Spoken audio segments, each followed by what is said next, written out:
Vamos a estar meditando en 1 Corintios capítulo 1. Si me acompañan, por favor. 1 Corintios capítulo 1. De hecho, no sé si saben, pero la escuela sabática el trimestre que viene va a hablar de Corintios. Así que tenemos un estudio sumamente enriquecedor. Si no sos de por ahí participar en la escuela sabática, hace planes, porque Corintios te va a transformar. Corintios es una carta sumamente profunda, y que toca problemas, que toca dificultades, que toca aspectos de la iglesia que por ahí nosotros no sabemos cómo resolver. Y en especial hoy quiero hablarles un punto que toca el apóstol Pablo en los capítulos 1 y 2. ¿Saben cuál es el problema que está tocando Pablo acá en esta carta? Es cómo lidiar con la división en la iglesia. Cuando hay riña en nuestra iglesia, ¿qué hacer?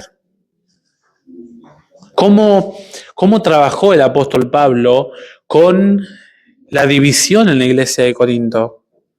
Porque saben que la iglesia de Corinto tenía mucho potencial por un lado, pero por el otro tenía prácticas, un sincretismo inmoral que le llamó la atención al apóstol Pablo y tuvo que trabajar sobre eso, ¿no? Saben ustedes que si miramos un poquito el contexto de la carta a los Corintios, Corinto era una ciudad griega. De hecho, los griegos, nosotros tomamos ciertas palabras especiales de los griegos, como por ejemplo, nuestro lenguaje está enraizado en los griegos, ¿no? Pero por ejemplo, la filosofía occidental surgió en Grecia. Era una cultura muy rica, era gente que admiraba el intelecto, era gente que se sentaba a escuchar a los intelectuales, eran personas que amaban el saber, eran personas que desarrollaban el pensamiento crítico, eran personas que esforzaban sus capacidades mentales para aprender más, para analizar más. Pero también en la iglesia de Corinto se practicaban actividades inmorales que algunas de ellas es difícil hasta de nombrarlas. ¿Sabes que en la iglesia de Corinto había que trabajar de raíz esta problemática? Si el apóstol Pablo no trabajaba de raíz esta condición de la iglesia espiritualmente iba a morir. Algunos de los pecados que se nombran en la carta, por ejemplo, inmoralidad sexual. Hoy no tenemos inmoralidad sexual, ¿verdad? Vivimos en un mundo extremadamente perverso. Y no solamente decir de adulterio, de fornicación, sino hablar de incesto. El apóstol Pablo en el capítulo 5 dice, ojalá que ese que practica esas cosas, Dios lo lleve a juicio. Hermanos, ustedes tienen que echar a esa persona de ahí, dijo el apóstol Pablo. Además de eso, había prácticas como, por ejemplo, calumnias, robos, avaricia, embriaguez. Y esto es algo lindo. Cuando estudiaba teología, un profe dice, miren chicos, si les toca una iglesia complicada, piensen en Corinto. ¿Sabes por qué? Porque Jesús en sueño al apóstol Pablo se le apareció y le dijo esto, tengo mucho pueblo aquí. Tengo mucho pueblo aquí, Hechos 18:10. Con todas estas falencias, con todas estas perversidades que observamos, Jesús le dice al apóstol Pablo, trabaja porque la gente que está ahí, pese a toda la condición que tienen, son personas que yo amo y van a ser de mi reino. Que hay mucho pueblo que es mío ahí. Por eso trabaja. Y sabes que un aspecto lindo de la iglesia de Corinto era que en la iglesia de Corinto florecían los dones del Espíritu. También florecían otras cosas que no eran el fruto del Espíritu Santo, sino de otro espíritu. Pero es interesante que que el apóstol Pablo dedica 3 capítulos a destacar que en esta iglesia, la presencia del Espíritu Santo se hacía notar. Y en esa manifestación de las habilidades sobrenaturales que da el Espíritu Santo, empezaron los conflictos, empezaron las problemáticas, empezaron las cuestiones de la división en la iglesia. Mira, si querés que en tu iglesia, como líder, acá a los líderes le hablo, ¿no? Si querés que en tu iglesia sane la división, el apóstol Pablo en el capítulo 1 te va a dar un resumen. Los pasajes que vamos a estudiar van a ser del 26 al 31. Pero escucha la solución para la división. Si te tiene que quedar una palabra clave para cuando se trabaje la división en la iglesia, es Jesús. Es Jesús. En los versículos 4 al 9 el apóstol Pablo dice, conoce a Jesús. Conoce a Jesús. La persona en la iglesia que no dedica tiempo a conocer al Señor Jesús va a pelear.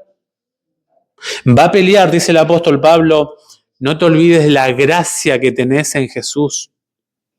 Luego habla en estos versículos, conoce a Jesús, el conocimiento de Jesús. Y finalmente va a hablar de su venida. Jesús va a volver y va a terminar la obra que empezó en ti. Segundo aspecto de la división, los versículos 10 al 17, el apóstol Pablo dice, tienes que pensar como Jesús. Mira, si tú no piensas, no tienes la mente de Cristo, vas a pelear. Vas a empezar a observar al hermano y vas a combatir contra tu hermano. Y luego dice en estos versículos 10 al 17, eleven la cruz. En la cruz se encuentra la igualdad para todos.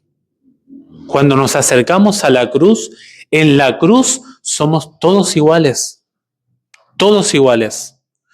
Este punto es importante porque dice el apóstol Pablo, cuando tú vas a la cruz, te das cuenta realmente quién sos. Te das cuenta realmente qué hizo Dios por ti. Y el último punto, de los 18 al 25, el apóstol Pablo dice, mira, la gente del mundo, los intelectuales de afuera, los poderosos académicos de afuera, no entienden esto. La cruz les parece algo sin sentido, algo inútil, es algo loco estudiar eso. ¿Se acuerdan cuando Pablo fue al Areópago?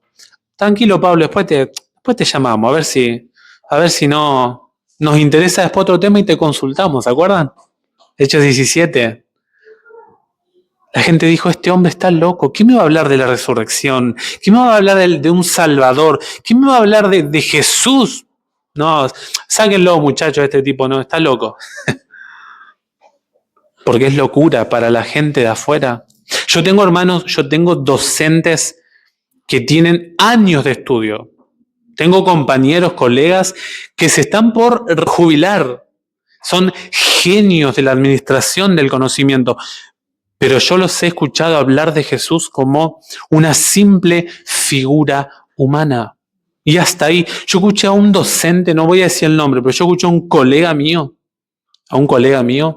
decir que Jesús fue un simple revolucionario en el Imperio Romano. La gente de afuera mira a Jesús como algo sin sentido, porque la cruz para ellos es una temática que no tiene inversión de tiempo. No voy a gastar de mi fuerza, no voy a gastar de mis energías. O sea, todo el centro que está hablando el apóstol Pablo es cuando hay problemática de división en la iglesia, hermanos, hablen de Jesús. Deja de mirar al hermano, dice el apóstol Pablo, y mira a Cristo. Mira a Cristo y Él te colocará en el lugar correcto. Puestos los ojos en Jesús, dice el apóstol Pablo. Hebreos 12. Mira al Señor Jesús. Porque si te crees algo, dice el apóstol Pablo, te voy a regalar una joyita. Te voy a regalar una inyección de realidad en los versículos 26 al 31.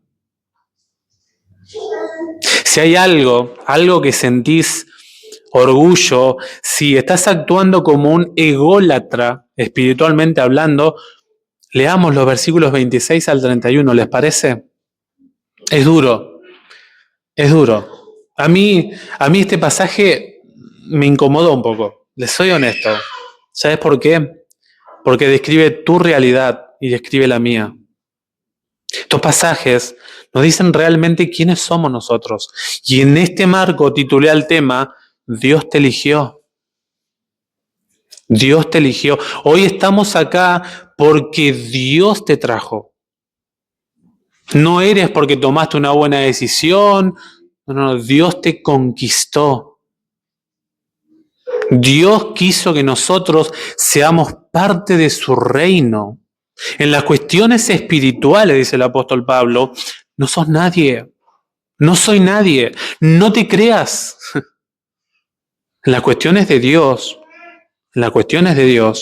solamente hay uno que se lleva la gloria. Vamos a leer los versículos.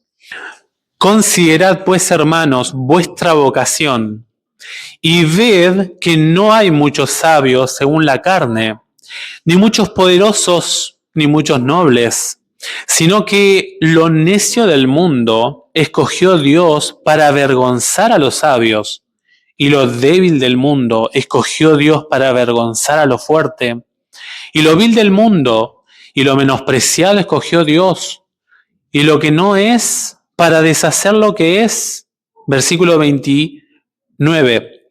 A fin de que nadie se jacte en su presencia, pero por él estáis vosotros en Cristo Jesús, el cual nos ha sido hecho por Dios sabiduría, justificación, santificación y redención, para que, como está escrito, el que se gloría, gloríese en el Señor.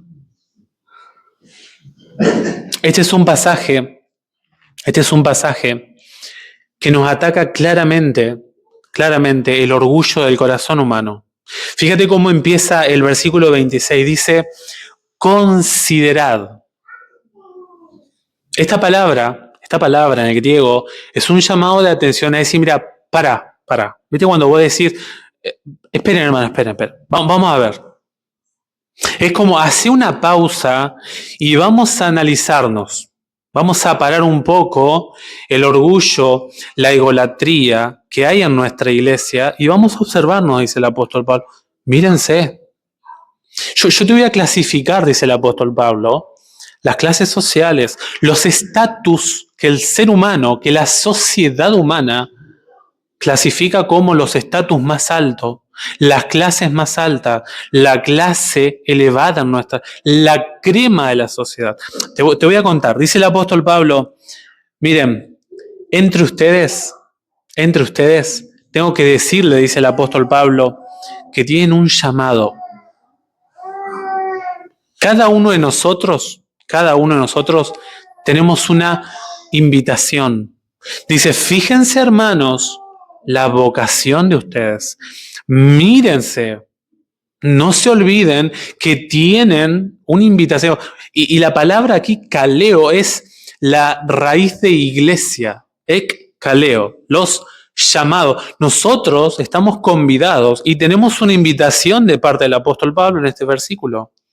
El apóstol dice, para un poquito, observate y no te olvides que tenés una invitación. No te olvides que hay un deseo de parte de alguien para vos. Estás acá por una razón. Y el apóstol dice, mira, no estás acá porque seas poderoso. Dice el apóstol Pablo, según lo que clasifica la carne, no hablemos de lo espiritual. Ya les voy a hablar de lo espiritual, dice el apóstol Pablo, pero lo que la sociedad cree como lo mejor, la calidad más sublime de personas, no hay nadie entre ustedes así. Fíjense que dice, no hay nadie acá que sea sabio. Pareciera ser que en Corinto no había gente de poder intelectual, de mucho progreso académico.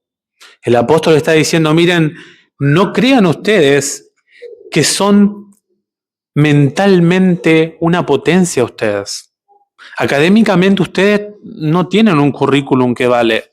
Si nos vamos a poner a ser orgullosos realmente, les tengo que decir, dice el apóstol Pablo, que humanamente no hay nadie que sea acá sabio. Además, si vamos a hablar de poderosos, acá no hay gente que tenga una fortaleza, un impacto, una influencia muy fuerte. No hay acá. Ayer tuvimos el acto justo de 20 de junio, ¿no? Y saben que yo no conozco al intendente de la ciudad donde trabajo, pero yo me di cuenta cuando llegó. ¿Saben por qué? Porque docentes, más de 2 docentes se levantaron y le dieron la silla, ¿no? Yo no lo conocía y le pregunto a otro profe, ¿es el intendente de...? Sí, me dice intendente. Dice el apóstol Pablo, acá no hay poderosos, no hay gente de impacto en la iglesia de Corinto. No se crean, porque si vamos a hablar en cuestiones humanas, acá no hay ese tipo de gente. Y ni que hablar de gente o de familia noble. Si te crees de sangre azul, de la realeza, no perteneces ahí. No perteneces ahí. No tenés un apellido trascendental. No venís de una procedencia familiar importante. No. Nada de eso. Nada de eso. ¿Te observaste bien? Dice el apóstol Pablo. ¿Te das cuenta que humanamente no hay nada de qué vanagloriarnos? Y luego dice el apóstol Pablo, sino que... Ahora sí te voy a decir cómo Dios te ve. ¿Querés saber cómo Dios te ve realmente? ¿Querés escuchar el concepto que Dios tiene de vos? Porque si vamos a hablarlo humanamente, no hay forma, no hay manera. Pero vamos a ver lo que nos dice Dios acerca de nosotros. Mirá, dice el versículo 27. Dios hizo una elección. Es cierto que Dios te llamó, es cierto que Dios te escogió, es cierto de que estás acá porque Dios te trajo, pero lo que Dios vio de ti no es bueno, dice el apóstol Pablo. Mira lo que dice el texto. Dice, Dios escogió lo necio. ¿Sabés qué es esa palabra? A veces no nos gusta, ¿no? Pero es el ignorante, es el no educado, es el falto de cordura, es el insensato, es alguien que es incapaz y no te da la gasolina, como dicen, ¿no? Quiero hacerlo, pero ya no me da. Necio. Dios eligió eso. Y dice el apóstol Pablo, eligió lo débil. Lo débil. Algo que es frágil, algo que no tiene fuerza, algo que es sin energía, tanto física así como moralmente. Es alguien que no tiene vigor, alguien imposibilitado. Y dice el apóstol Pablo, Dios hace esto porque tiene un deseo. Dios elige de esta forma para avergonzar al sabio, para avergonzar lo fuerte, porque cuando Dios actúa, la mente humana no entiende. Dios actúa de forma extraña. Dios tiene otros estándares. Dios tiene otros estándares. Dios no piensa como el ser humano. Dios no tiene el corazón como el ser humano. Dios es un ser distinto. Dios maneja otros modelos. Dios marca otros estándares, otras medidas. Esto débil y esto necio yo lo voy a tomar, dijo Dios. Corintios, no te creas, porque Dios te ve así. Espiritualmente eres frágil, eres ignorante, eres insensato, pero yo tengo los filósofos. Eso no cuenta, dice el apóstol Pablo. No te creas porque tenés el Areópago, no creas porque hay estoicos, hay epicúreos. No te creas. Porque Dios te ve como lo vil y como lo necio. Perdón, como lo necio y lo débil. Ahora vamos al versículo vil, 28. Esta palabra es fuerte, no nos gusta. Pero ¿sabes qué es esta palabra vil? Versículo 28. Lo vil del mundo, lo menospreciado escogió Dios y lo que no es para deshacer lo que es. Es un trabalengua, ¿no? Pero fíjate lo que dice el apóstol Pablo. Dios elige para que en esa elección se destruya lo que sí la mente humana, lo que sí el estándar humano elegiría. O sea, Dios toma decisiones diferentes, distintas. Dios califica de forma diferente a como el ser humano lo haría. Y dice el pasaje, Dios eligió lo vil. ¿Sabes qué es lo vil? Lo vil es lo menospreciado, lo olvidado por tus coterráneos, aquellos que están sin familia, aquellos que están sin patria, aquellos que sus progenitores lo tiraron en un tacho de basura. Es una persona apátrida, es una persona huérfana, es una persona abandonada, es alguien sin reputación, es alguien sin nombre, es el olvidado por los ciudadanos, por sus contemporáneos. Es alguien que dice, este no sirve, es el desechable, es el desechable. Y dice el texto, Dios eligió eimi, dice el griego, lo que no es, es alguien que no existe. Pero cuando decís, vos no existís, para Dios el Corinto no existía. No existía el Corinto para Dios. Dios dice, si yo te tengo que mirar, no sos nadie. No tenés ni pasado, no tenés ni presente, no tenés ni futuro. ¿Quién sos? ¿Quién sos? No sos nadie. No existís. Eso vino a buscar Dios. ¿Y por qué eligió Dios esto? Dice el apóstol Pablo. Cuando Dios actúa lo hace por una razón. Y cuando vos estudiás a Dios, Dios te transforma tu corazón. Dios te hace mirar las cosas de otra forma. Dios te hace mirar al hermano de forma diferente, al pastor de forma diferente, con sus falencias y con sus virtudes. Pero dice el versículo 29, fíjense, ¿a fin de qué? Dios, ¿por qué elegís lo malo? ¿Por qué me elegís a mí, Señor, si yo soy malo, yo soy vil, yo soy frágil, yo soy necio, soy despreciable? Porque Dios tiene una meta contigo y conmigo. Dice el versículo 29, a fin de que nadie se jacte en su presencia. A fin de que nadie se jacte en su presencia. Hay un propósito, hay una meta de que nosotros entendamos nuestra realidad, nuestra verdadera condición delante de Dios. ¿Sabes para qué? Para que nadie fanfarronee delante de Dios, para que nadie sienta orgullo delante de Dios. Y dice en su presencia, en el griego, es cuando estás cara a cara con Dios. Cuando nos reunimos para invocar el nombre de Dios, cuando vamos ante su presencia, ¿qué te podés enorgullecer? Dice el apóstol Pablo. Si todos entramos en esta condición, ¿de qué podemos enorgullecernos delante de Dios? ¿Qué podemos decirle a Dios? Tengo esto bueno. Y sí, Dios me tiene que escoger si esta habilidad que tengo o no. No, dice el apóstol Pablo, no te creas, Corinto. No te creas, porque Dios lo hace con una meta para que cuando vayas a su presencia seas humilde. Seas humilde. Y dice el versículo 30, pero.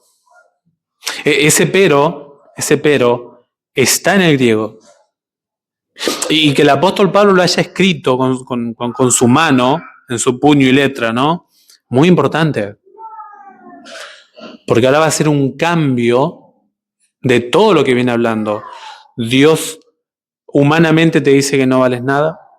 Espiritualmente te dice que no somos nadie. Ahora, en el versículo 29 te dice, Dios tiene una meta con eso. Y ahora en el versículo 30 cambia todo. Fíjate lo que dice el 30.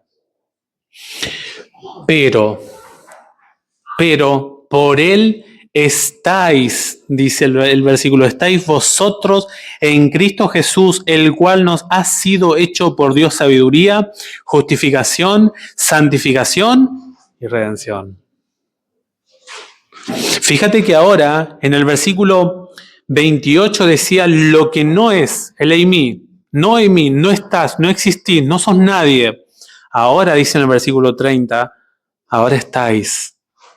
Ahora tú eres alguien gracias a Jesús. Jesús restaura tu condición. Jesús potencia esas debilidades que vos tenés. Jesús transforma la esencia de tu persona. Ahora puedes decir, tengo un potencial espiritual, un trayecto espiritual con Jesús, porque Él es el centro de mi restauración. Y dice, no solamente Jesús es tu sabiduría, Jesús, hermanos, es el mayor conocimiento que podés tener. Jesús es el mayor capital que podés tener. No hay nadie, no hay nada que valga más que Cristo, nada. Sin Jesús no sos nadie. Si no tenés a Jesús en tu vida, dice el apóstol Pablo, no sos nadie. Y la palabra en es clave acá. Porque cuando dice estáis en Jesús, Jesús es el medio para. Jesús es el instrumento para alcanzar el verdadero conocimiento. ¿Realmente querés dejar la necedad y querés ser sabio? Conoce a Jesús. Ese es el conocimiento, ese es el currículum que el cielo valora. Y luego dice el apóstol Pablo, Jesús es nuestra justificación. ¿Sabés qué es justificación? Nosotros hablamos mucho de justificación por la fe, pero el término bajo la ley, cuando la usa el apóstol Pablo en Romanos, es que vos no le podés dar nada a la ley. El ser humano no tiene la justicia, no tiene el argumento para colocarse delante de la ley y decir, solucioné mi problema del pecado. No lo tiene. El ser humano no tiene esa justicia. La justificación es que Dios es el proveedor por medio de Jesús para lo que a ti te falta, para la justicia que no tenés. El Evangelio muestra nuestra injusticia. El Evangelio muestra nuestra imperfección. El Evangelio te dice, mira, tú necesitas de Jesús. Tú necesitas de Cristo. No eres ni sabio, ni rico, ni poderoso. No eres nadie. Solo Cristo da una transformación a tu condición real. Luego dice la santificación. Jesús, hermanos, sin Jesús no podés continuar el proceso de la santificación. Santificación es el proceso, es el resultado de haber alcanzado la santidad. ¿Sabes qué es la santidad? ¿Sabes qué Jesús hace cuando hablamos de santificación? Hace que uses todo lo que sos para un propósito. No vas a usar tu cuerpo, no vas a usar tu mente, no vas a usar nada de lo tuyo para un uso inapropiado. La santidad es emplear algo de una forma especial. Eso se usa exclusivamente para eso.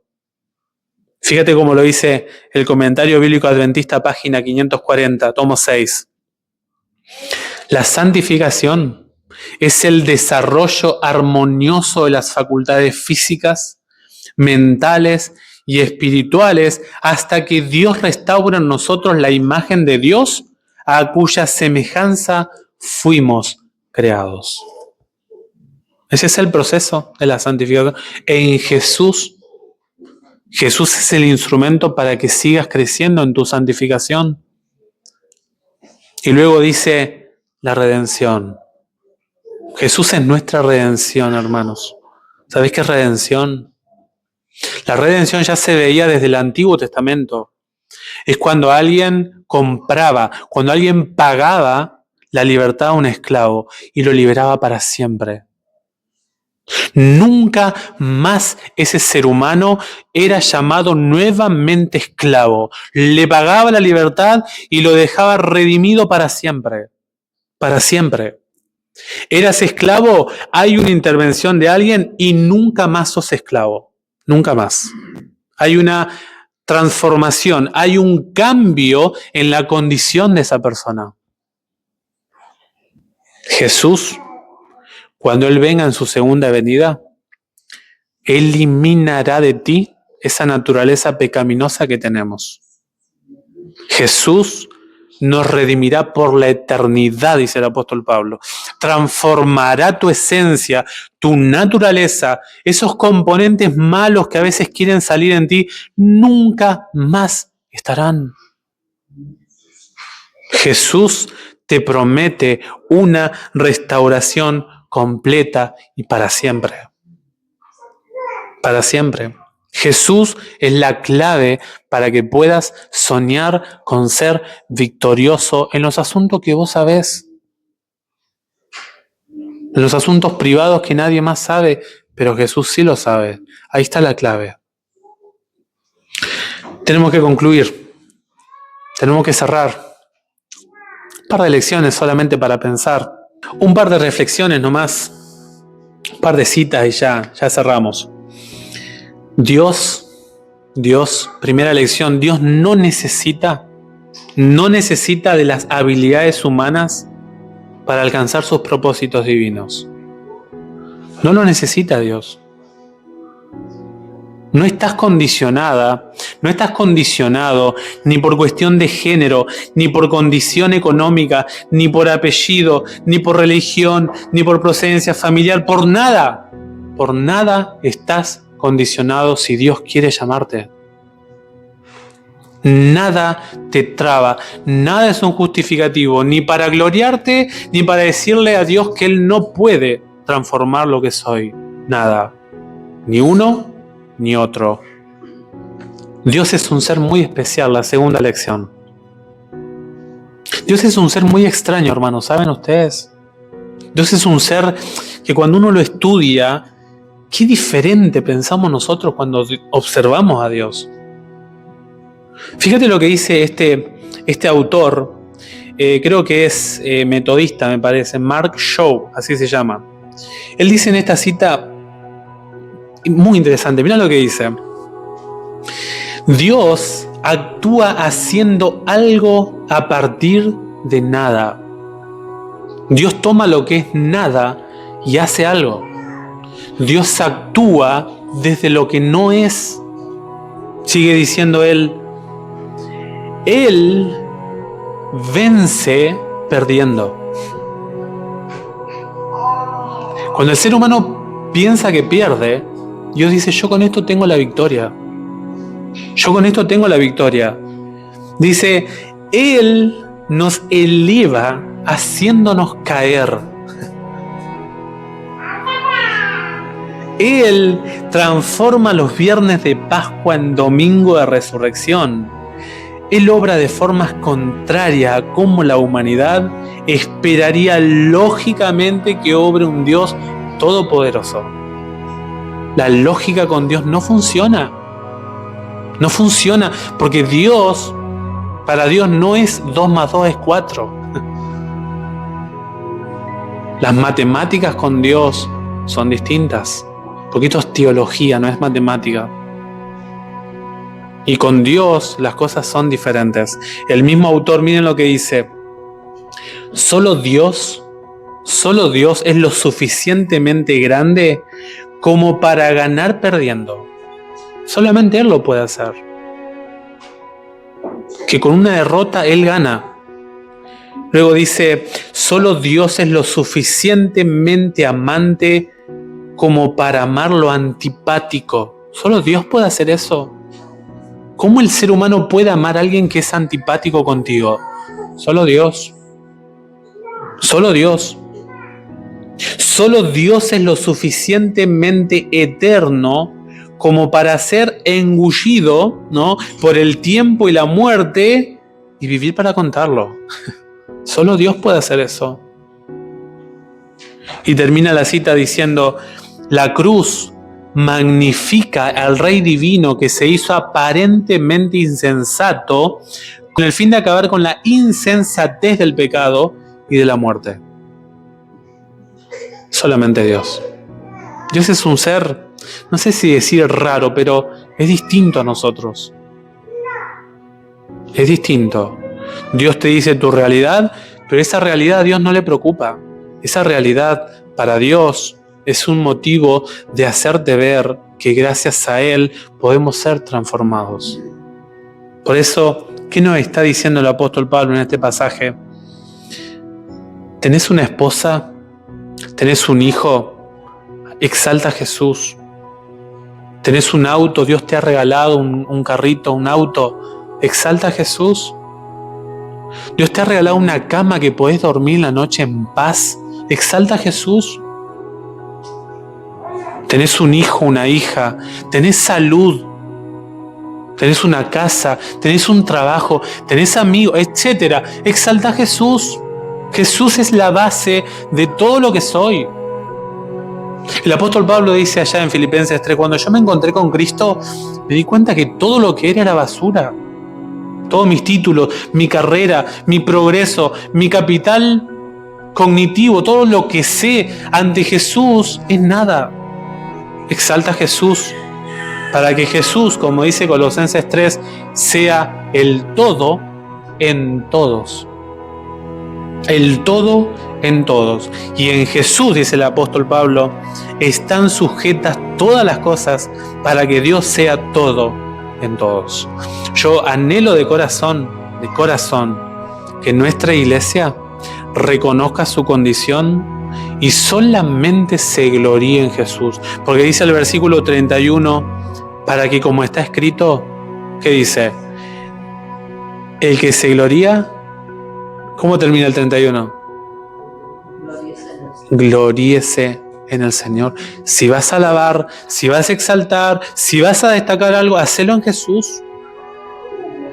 Porque gracias a Él podemos decir, tenemos un templo, podemos congregarnos, tenemos vida gracias a Jesús. Que Jesús sea el centro de tu alabanza, de tu egolatría. Si tenés egolatría, exalta a Jesús. ¿Qué seríamos sin Jesús? Sin Jesús no seríamos nada. Alabado sea el nombre de nuestro buen Dios.